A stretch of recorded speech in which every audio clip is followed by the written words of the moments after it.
Hey you guys, welcome back to my channel. Today I'm in my raised bed vegetable garden and I'm going to be doing something that I've been looking forward to doing since June, July of last year. And that is, well, it's all about this little bush right here. This is my jelly bean blueberry bush from Bushel and Berry. And I just had one last year and it's been here for 2 years. Well, actually this will be the third summer, third spring. And this was so productive last year. The blueberries were absolutely delicious. This is a variety called jelly bean and it's perfect for small spaces. So I didn't realize how much I was going to enjoy growing blueberries. And last year was just the turning point for me. So I decided I'm going to dedicate an entire bed to growing blueberries. And this particular variety, jelly bean, is self-pollinating. So one bush, I was amazed at the yield I got from just one bush. But then I decided that I'm going to add another variety to increase my yield. So I'm going to add a few more jelly bean blueberry bushes and a couple peach sorbet, also from Bushel and Berry. So the beauty of these particular bushes is they're meant for small spaces. And if you don't have a raised bed, get yourself a very large container, at least 12 inches in diameter. Go bigger if you can. Smaller pots dry out faster. You can grow blueberries. I had the most fun last year harvesting these, throwing them on my yogurt, and they were prolific, and I harvested over several weeks. So what's better than a single blueberry bush? Many blueberry bushes, because I want so many more blueberries, and this whole bed is going to be my berry bed. First, let's talk about prep. Planting them in my soil, which is very alkaline soil, it's about a 7.5. Blueberries like anywhere from 4.5 to 5.5, so they like it very acidic. I certainly don't have that in the ground. So growing them in containers where I can control the pH or in a raised bed is definitely the way to go. So this bed here is 8 by 4, so 32 square feet. I treated it about a week and a half ago. I added some soil acidifier. I did some true organic soil acidifier, worked that into the soil, and I always like to write my measurements, how much I need to add to this particular bed, and it's all broken down on the back of your bags for you. So writing it down just helps me remember so I don't have to keep figuring it out.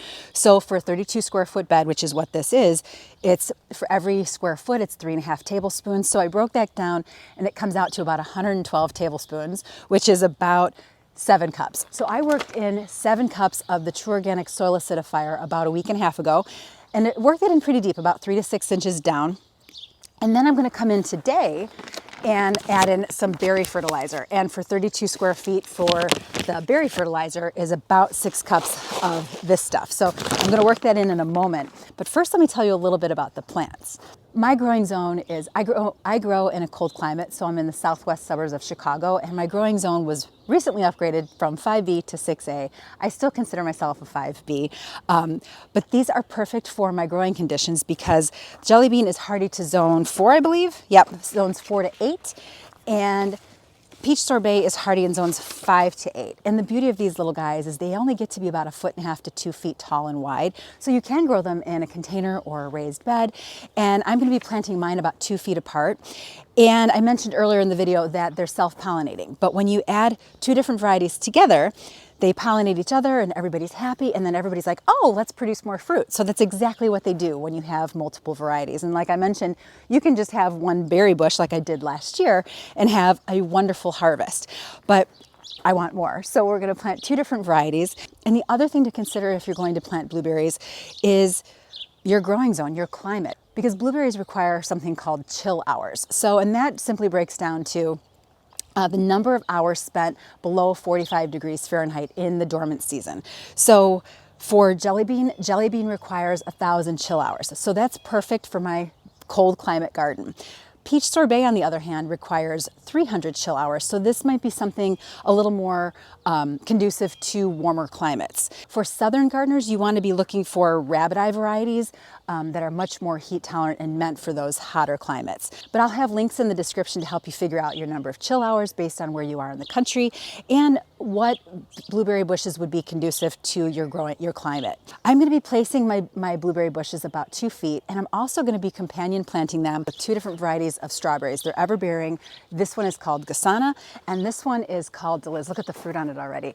I've been battling the chipmunks. These have been sitting on my patio, and the chipmunks have been coming and stealing the strawberries. But I'm going to plant around the blueberry bushes on the edges with all of my strawberries. As far as pH goes with strawberries, they like it somewhere between 5.5 5.5 and 6.5. The blueberries like 4.5 to 5.5. So we're kind of running along that line, that 5.5 line, where these should be pretty happy. And I think it's going to be really fun to have some fresh strawberries, some fresh blueberries. Now the fun part. But before I start planting, and these guys are going to be planted about 2 feet apart, and I need to dig this guy up and relocate him here, I'm going to drop in my berry fertilizer, about 6 cups in my 8x4 bed. So let's get after it.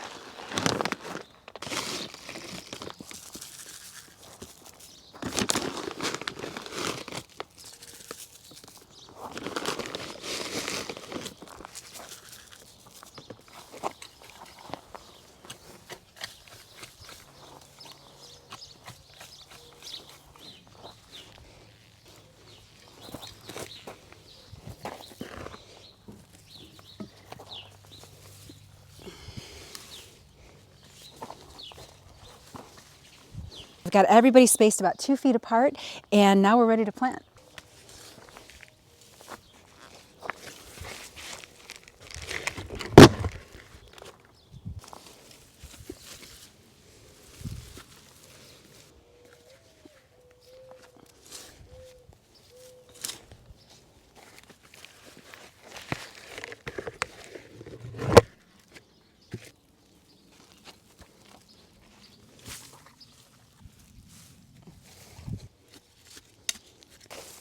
And if you're wondering why I would dedicate an entire bed to growing blueberries, well, I'm a firm believer in growing what you love. I am totally cool with this entire bed being dedicated to blueberries.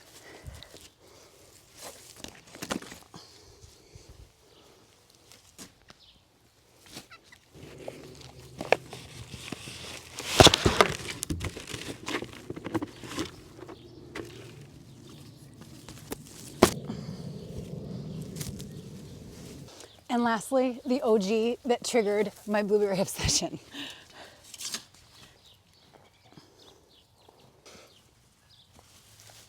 And finally, strawberries. This is an everbearing variety called Gasana.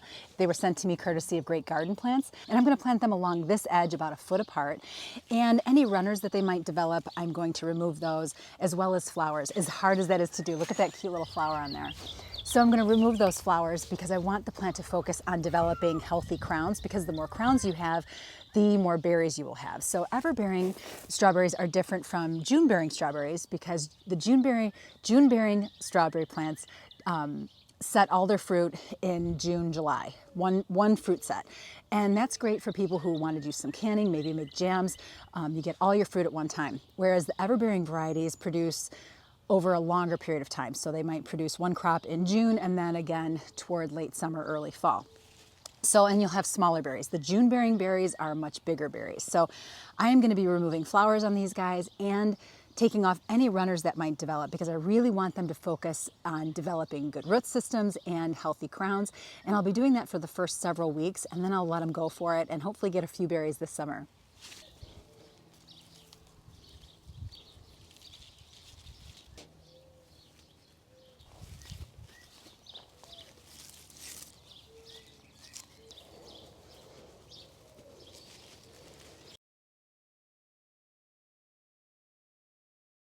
Now, one very, very important step before we get to mulch. I've got flowers on this, and some are even developing little fruits. So you don't want to cover your berry plants until they've actually flowered and the fruit starts developing, because you want the pollinators to get in there and work their magic and pollinate everything. And then you come in with your cover. There'll be links to these nets that I use for my individual plants.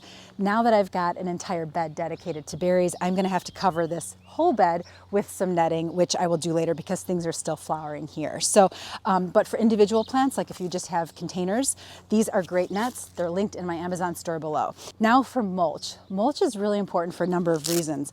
Not only does it conserve moisture, it shades out weed seeds, and it gives the berries something to rest on, because if the strawberries are resting on soil, there's a lot of little creatures in there that will start gnawing at the fruit, and then you don't have any berries. So for this application, I'm using pine straw.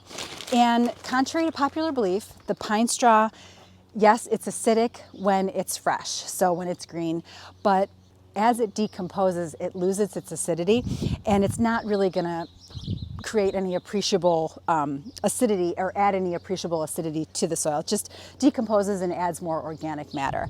And also, contrary to popular belief, and I'll link to this blog post about it too, where I get into more detail, there's the idea that adding your coffee grounds to your rhododendrons, your azalea, your hollies, your blueberries is going to add acidity to your soil. That is absolutely not the case. Coffee grounds are very acidic, but they're acidic to you. So when you're consuming it, you're getting all of that acidity. By the time you've used those grounds and you're ready to add them to your compost or your blueberry bed or wherever, that acidity is gone. It's just more organic matter. So I'm going to mulch this in. Actually, I think I'm going to water it first, then I'm going to mulch it.